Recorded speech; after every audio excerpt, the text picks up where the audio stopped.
So recently, Walker's place of safety in Jamaica was burned down. And if you don't know about Walker's place of safety, it's basically where the kids of the state stay in Jamaica.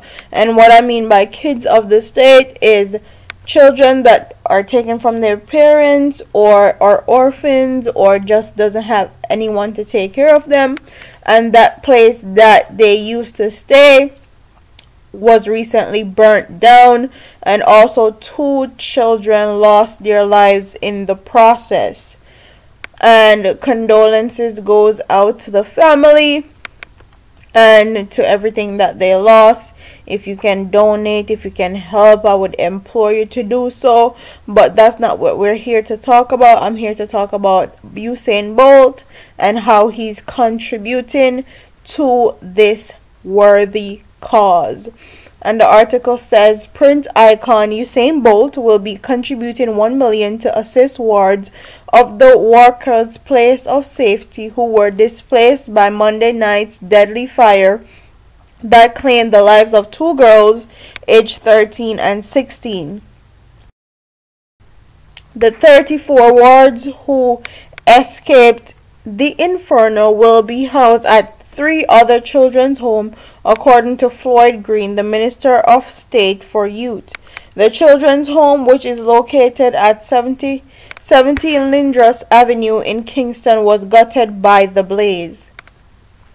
The $1 million will be made available from the Usain Bolt Foundation that was established in 2011.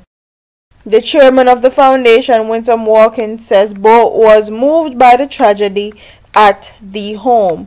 She said the money will be handed over by Bolt next week to the Child Protection and Family Service Agency.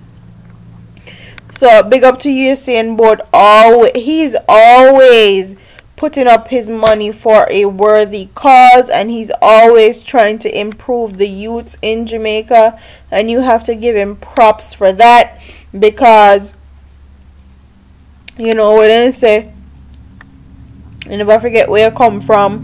But enough people go away thinking that they're better than Jamaica and they don't want to give back, or they're all for themselves. They get into a position where they can help somebody else and actually be a helping hand, but because they're selfish, they refuse to do so. So big up to Usain Bolt for actually contributing and actually putting up money, like real money, to help these kids that are displaced. People can talk about how tragic it was and all that, but if you're not helping, then it doesn't make any sense. So big up to the man himself, big up to everything that he has done, and my condolences goes out to the 2 girls that were actually lost, the 2 girls that died, and just positivity and progression for everybody that was in that situation. And I hope that they rebuild something better for these kids, because God knows they need it. So don't forget to like, comment, share, and subscribe to your girl here on YouTube. Deuces.